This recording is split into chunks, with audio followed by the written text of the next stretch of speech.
Değerli dostlarımız, Yerli ve Milli Projeler kanalımızdan herkese merhaba. AK Parti durup dururken 15 milyar dolarlık bir projeyi niye yapıyor? Elbette durup dururken değil. Dünyanın en gelişmiş 10 ekonomisi arasına girmek istiyorsanız, böyle büyük mega projeleri de yapmak zorundasınız. Türkiye'nin hedefi, dünyanın en güçlü ülkelerinden bir tanesi olmak. Türkiye'nin 2023 hedefleri de bu isteğini kanıtlıyor. Başkan Erdoğan'ın isteğiyle Kanal İstanbul projelendirildi ve uygulamaya geçirildi. Projede yer alacak ilk köprünün inşaatı da son sürat sürüyor. İlk köprünün gelecek sene içerisinde açılması planlanıyor. Peki Kanal İstanbul ne işe yarayacak? İpek Yolu ve Baharat Yolu'nun ticaretteki önemini lise yıllarınızda çokça dinlemişsinizdir. Bu mega projenin temelinde de bu ticaret yolları yatıyor. Çin'den Avrupa'ya yıllık 710 milyar dolarlık bir ticaret hacmi var.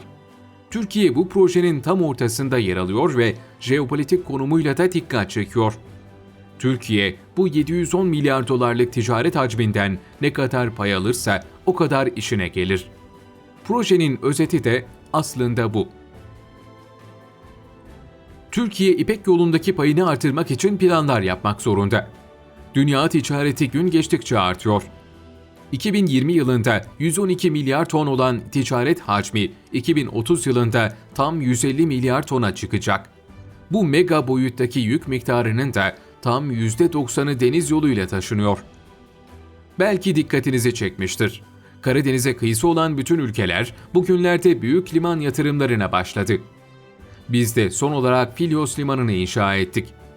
Erzurum'u Trabzon'a bağlayan yolda büyük tüneller inşa ettik. Yeni Zigana Tüneli de bitmek üzere. Amaç İran'dan gelen ticaretin Karadeniz'deki limanlara hızla aktarılması. Gelecekte artacak ticarette daha fazla pay alabilmek için bu vizyon projeler üretiliyor. Kanal İstanbul'da bu ortak aklın ürünü. Bu proje Türkiye'ye başka bir vizyon katacak ve dünyadaki küresel ticari hareketlerin merkezi olacak. İstanbul Boğazı'ndaki kaza risklerini de azaltacak önemli bir su yolu olacak.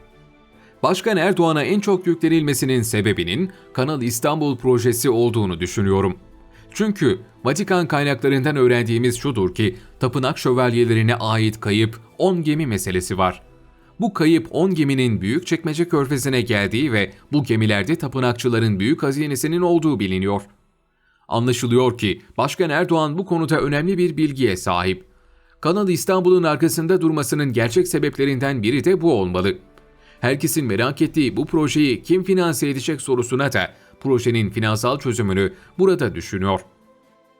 Peki bu kayıp gemilerdeki altın miktarıyla günümüzde neler yapılabilir? Bu miktarda altını hayal etmek için aklınıza 10 tane büyük gemi getirin ve içleri tıka basa altın dolu olacak şekilde hayal edin.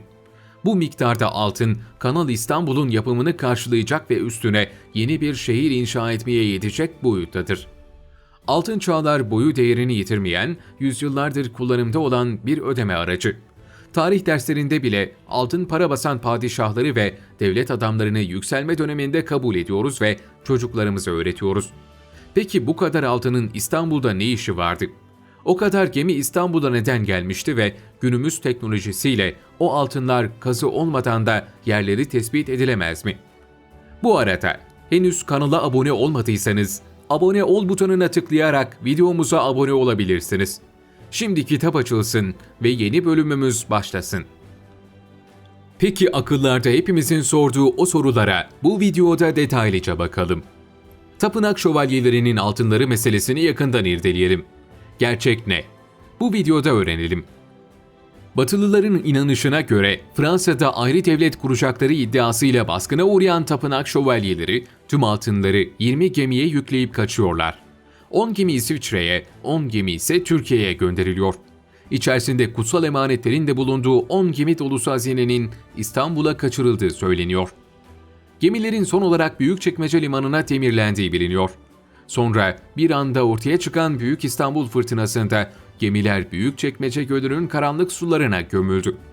Ancak bugüne kadar altınların bulunup bulunmadığı ya da hala Büyükçekmece Gölü'nün karanlık sularında olup olmadığı bilinmiyor. Tapınak şövalyelerinin büyük sırrına gelin beraber bakalım. Tarihin en gizemli topluluklarından biri de hiç kuşkusuz tapınakçılardır. Tarikatın doğuşu şu şekilde gerçekleşti. Hepimiz bize derslerde öğretilen Haçlı seferlerini hatırlıyoruz. 1099 yılında Kudüs ve Filistin'deki kutsal yerler Haçlıların eline geçmişti. Ancak Haçlı kuvvetlerinin burada güven içinde olduklarını söylemek çok güçtü.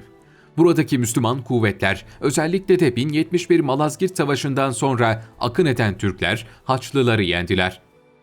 Bölgeye Hristiyan hacı adaylarının da sürekli gelmesi bu yenilginin ardından bölgede özel güvenlik önlemlerinin alınmasını gerektirdi. Kutsal toprakları ziyaret eden hacı adayları genelde haydutların kurbanı oldular. Bölgede zaman içinde güvenlik zafiyeti ortaya çıktı. Bölgede hacı adaylarının güven içinde seyahatlerinin gerçekleştirilebilmesi için tapınak şövalyeleri topluluğu kuruldu. Eski Bizans kaynaklarına göre tam 9 şövalye Fransa'da Hugues de Payens önderliğinde toplanmışlardır. Hac yollarının emniyeti için yola çıkıp Kudüs'e varan bu şövalyeler, Kral II. Baudouin tarafından çok iyi karşılanmış ve kendilerine şehirde özel bir yer tahsis edilmiştir. Özellikle Hayfa Limanı ile Kudüs arasındaki yolun korunmasını Fransa'dan gelen bu özel şövalyeler üstlenmiştir. Burada görev alan şövalyeler kendilerini diğerlerinden ayırmak için beyaz elbiseler de giymeye başlamışlardır. Bu kıyafetlerin en belirgin özelliği ise beyaz elbisenin ortasında bulunan hepimizin dikkatini çeken kırmızı haçtır. Bu şövalyeler hem asker hem rahip oldukları için kadınlarla ilgilenmezlerdi. Bizdeki Yeniçeriler nasıl evlilik yapmıyorsa onların da evlenmesi yasaktı. Boş vakitlerinin çoğunu ibadetle geçirirlerdi. Zaman içinde bu tapınakçılara birçok şövalye katılmış ve bu örgüt büyümeye başlamıştır.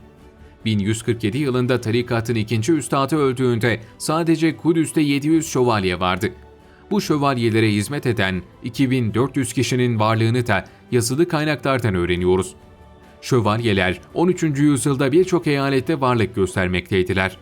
Bunların arasında Provence, Bourgogne, Catalong, Portekiz gibi yerler de vardı.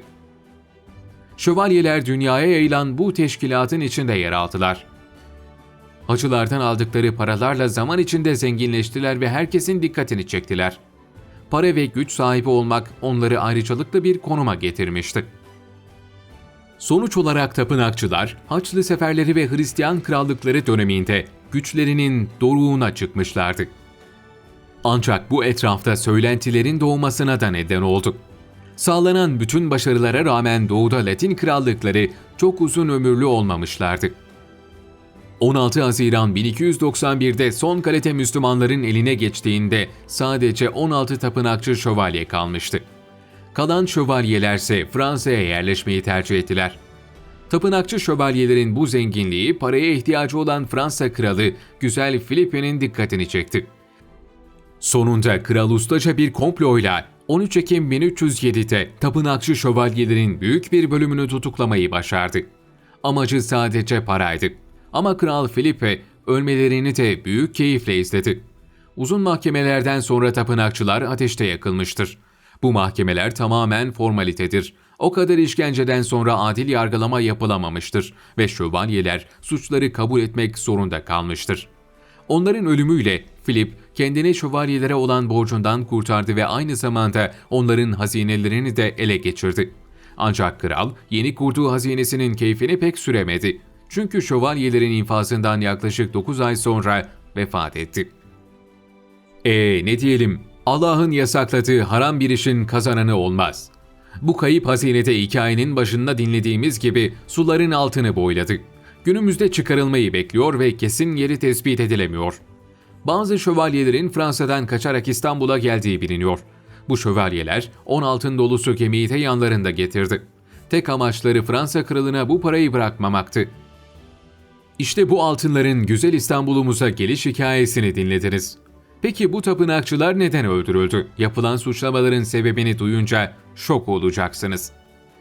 Tapınakçıların en çok ilişki kurdukları topluluk İsmailiye mezhebinden türeyen Haşhaşilerdir. Haşhaşiler, batıda asasin diye anılırlar ve katil anlamına gelen bu sözcük buradan türemiştir.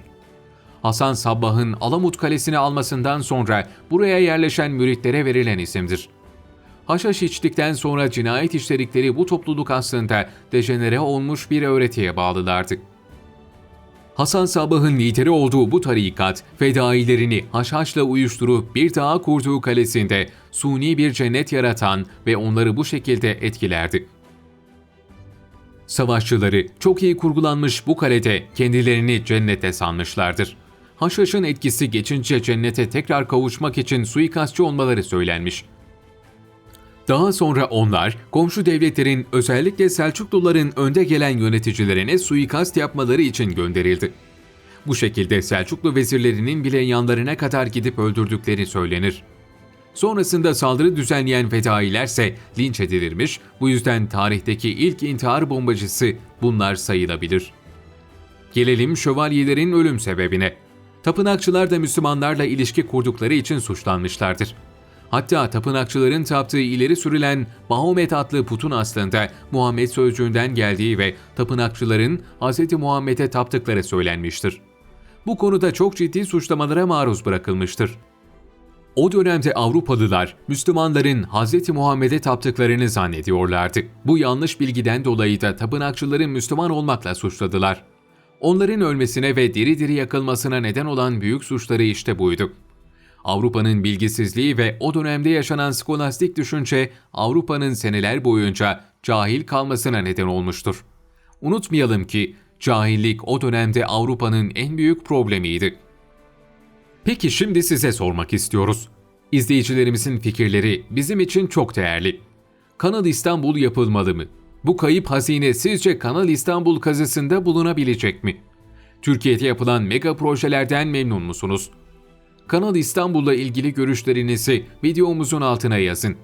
Daha fazla içeriğimize ilk siz ulaşmak istiyorsanız kanalımıza abone olun. Allah'ın selamı, rahmeti, bereketi üzerimize olsun inşallah. Selam ve dua ile. Hoşça kalın.